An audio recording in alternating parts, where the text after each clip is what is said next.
ایک صحابی فرماتے ہیں کہ میں نے نبی کریم صلی اللہ علیہ وسلم کو دیکھا، آپ نے چادر مبارک اوڑھی ہوئی، مجھے لگا کہ آپ پہلے سے فربا ہو گئے ہیں، جسم موٹا ہو گیا ہے۔ میں نے عرض کی یا رسول اللہ صلی اللہ علیہ وسلم، آپ تو موٹے نہیں تھے، آپ کا جسم تو سماٹ تھا، پتلا تھا، آج آپ موٹے نظر آ رہے ہیں، کیا وجہ ہے؟ نبی کریم صلی اللہ علیہ وسلم نے کچھ ارشاد فرمانے کی بجائے اپنی کملی کو کھول دیا، اپنی چادر کو کھول دیا۔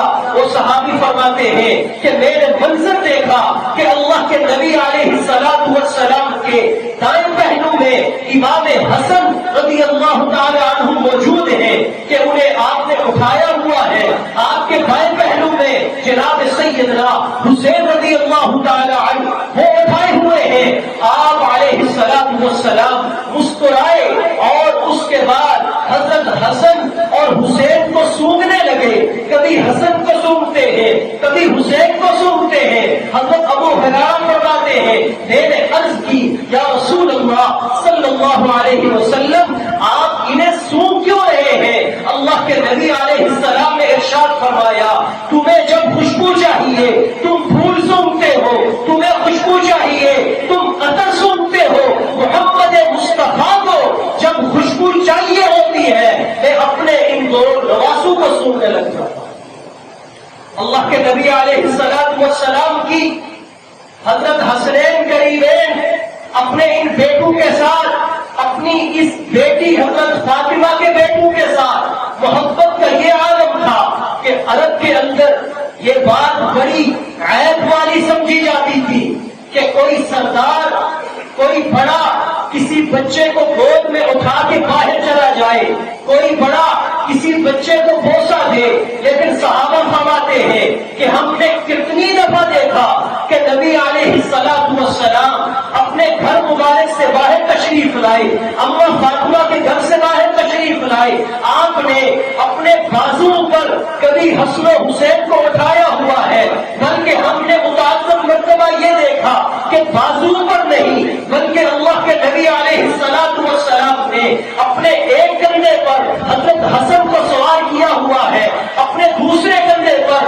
سیدنا حسین کو سوار کیا ہوا ہے۔ حضرت عمر فاروق ایک دفعہ سامنے سے آ رہے، اللہ کے نبی کو اس حالت میں دیکھا تو آپ نے فرمایا کیا اچھی سواری ہے؟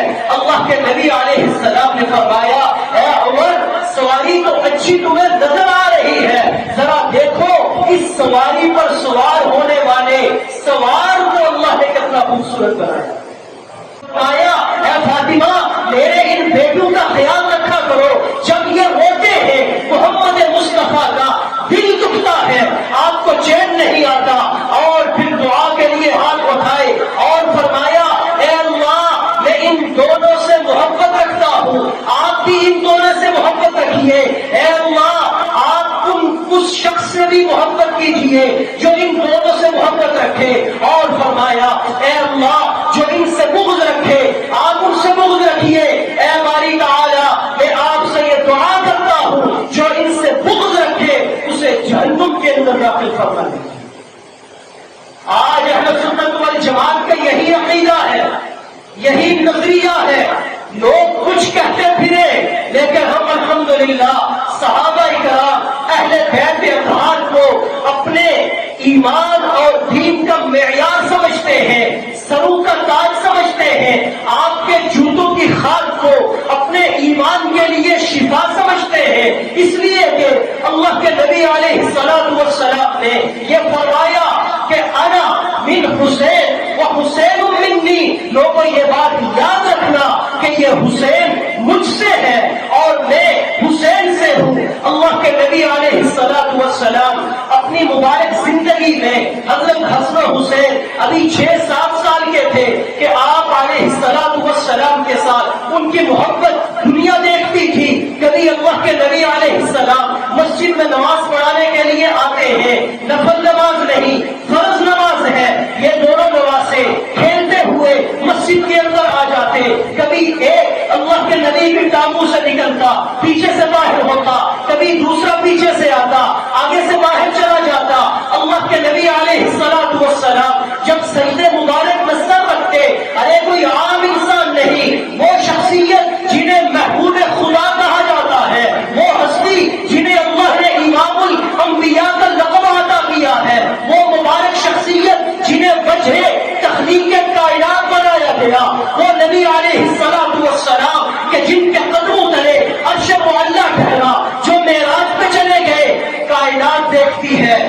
کے نبی کی ان اپنے نوازوں کے ساتھ محبت کا یہ عالم ہے کہ جب آپ سجدے میں جاتے ہیں یہ حسن و حسین اللہ کے نبی کی پشت پہ سوار ہو جاتے ہیں. اللہ کے نبی علیہ الصلوۃ والسلام اپنے ہاتھ سے انہیں پشت سے اتارتے نہیں بلکہ فرض نماز کا فرض سجدہ اسے اس وقت تک لمبا کر دیتے ہیں جب تک حضرت حسنین کریمین آپ کی پشت سے نیچے نہیں. کیا مرتبہ تھا، کیا مقام تھا، کیا شان تھی. اللہ کے نبی علیہ الصلوۃ والسلام انہیں وہ پیار دے رہے ہیں، وہ محبت دے رہے ہیں کہ آپ کو پتا تھا کہ کل یہی میرے نواسے اللہ کے دین کی خاطر کٹ جائیں گے، قربان ہو جائیں گے. ایک مرتبہ حضرت عمر فاروق، حضرت ابوبکر صدیق رضی اللہ تعالی عنہ میں یہ عرض کرنے لگا ہوں کہ اہل بیت اور صحابہ کے درمیان کس قدر محبت و عقیدت والا وہی رشتہ تھا جو اللہ کے نبی سمجھا کر سکھا کر بتا کر چلے گئے. آپ یوں منبر پہ خطبہ ارشاد فرما رہے ہیں، حضرت حسین تشریف لے آئے، آپ نے انہیں مسجد میں زمین پہ نہیں بیٹھنے دیا بلکہ انہیں اٹھایا، اپنے ساتھ منبر پہ بٹھا دیا. کچھ ہی دیر کے بعد چونکہ یہ بچے تھے حضرت ابو بکر کے کندھے پہ سوار ہو گئے. حضرت ابو بکر رضی اللہ تعالی عنہ نے بڑی مسرت کا اظہار کیا کہ اسی اثنا میں حسین تھوڑا پیچھے ہوئے، آپ کے ننھے منھے قدم حضرت ابو بکر کی داڑھی کو چھونے لگے. کچھ صحابہ اٹھے کہ امیر المؤمنین ہیں، ان کے قدموں کو ذرا دور ہٹایا جائے. حضرت ابو بکر نے اشارے سے بٹھا دیا اور ان سے فرمایا کہ اے میرے صحابہ بیٹھ جاؤ. اللہ کی قسم ابو بکر یہ دیکھا کرتا تھا کہ یہی حسین تھا، نبوت کے کندھوں پہ سوار ہوتا تھا اور حسین کے قدم اللہ کے نبی کی داڑھی کو اسی طرح لگا کرتے. کیا عزت و شان تھی. اللہ کے نبی علیہ الصلوۃ والسلام کے یہ مبارک نواسے 10 محرم الحرام کو شہید کر دیے جاتے ہیں، پھر جن کی شان اور عظمت کا یہ عالم ہے. ایک صحابی ہے حضرت ابو ہریرہ رضی اللہ تعالی عنہ، سب نے نام سنا ہوگا، امیر المؤمنین فی الحدیث کا ان کو لقب ملا. سب سے زیادہ حدیث ان سے روایت ہے. اسی طرح اللہ کے نبی علیہ الصلوۃ والسلام کے صحابہ کو در سے حدیث دے رہے ہیں.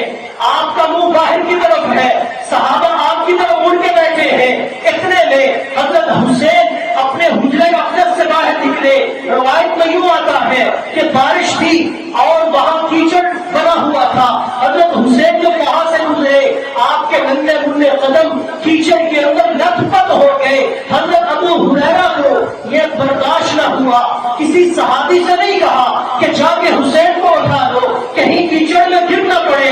دنیا تاریخ نے یہ واقعہ محفوظ کیا ہے، محبت کے اس معیار کو تاریخ کا حصہ بنایا ہے. احادیث میں موجود ہے. امیر المؤمنین فی الحدیث جناب ابو ہریرہ خود منبر سے نیچے اترتے ہیں، بھاگتے ہیں، صحابہ کے مجمع سے نکل کر حسین کے پاس پہنچتے ہیں. اب وہاں جا کر یہ نہیں کہا کہ کوئی کپڑا مجھے دو. حضرت ابو ہریرہ نے جو چادر اوڑھی ہوتی ہے اس چادر کو اتارتے ہیں اور اس چادر کے ساتھ حضرت حسین کے مبارک پاؤں کو صاف کرتے ہیں. حضرت حسین آگے سے عرض کرتے ہیں، اے ابو ہریرہ آپ کی داڑھی سفید ہے، آپ بزرگ ہیں، یہ کیا کر رہے ہیں؟ حضرت ابو ہریرہ نے جواب دیا، اے حسین میں تجھ کو نہیں دیکھ رہا، اللہ کی قسم میں نے محمد مصطفیٰ کی مبارک زبان سے اپنے ان کانوں سے سنا ہے کہ آپ علیہ الصلوۃ والسلام نے فرمایا کہ حسن اور حسین سے محبت کرنا کیونکہ یہ دونوں دنیا کے اندر میرے پھول ہیں. جو ان سے محبت کرے گا اللہ کی ذات سے محبت کرے گا. عزت کے ہاں اگر کوئی عزت والی موت ہے، اللہ رب العزت کے ہاں اگر کوئی کامیابی والی اور اللہ کے ہاں اگر کوئی درجات والی موت ہے وہ شہادت کی موت ہے، جس کی تمنا میرے نانا کرتے رہے کہ مجھے اللہ کے راستے میں شہید کر دیا جائے، پھر زندہ کیا جائے، پھر شہید کیا جائے، پھر زندہ کیا جائے، پھر شہید کیا جائے. حضرت حسین نے اپنا جسم اپنی اولاد کے ساتھ پیش کر کے شہادت کی موت قبول کر کے ہمیں یہ بتا دیا کہ اے مسلمانوں، اللہ رب العزت کے ہاں اگر کوئی عزت و حرمت والی موت ہے وہ شہادت کی موت ہے۔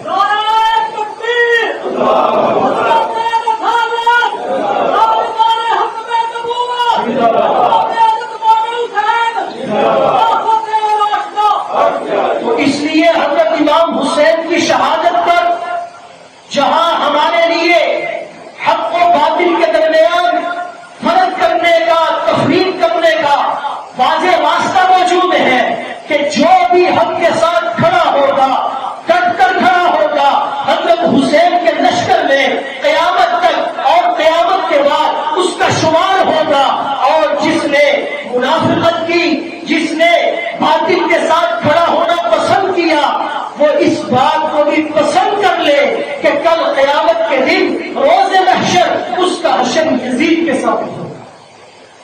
اس لیے کہ حضرت حسین وہ حق کے متلاشی تھے، اپنے نانا کے دین کی حفاظت کے لیے انہوں نے دین کا سودا نہیں کیا۔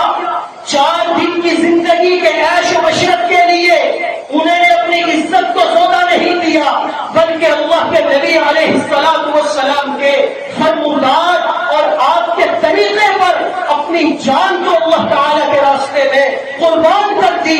لیکن یہ بتا دیا کہ مسلمان جو ہوتا ہے وہ نہ بھکاؤ ہوتا ہے اور نہ کبھی باطل کے ساتھ کھڑا ہوا ہے۔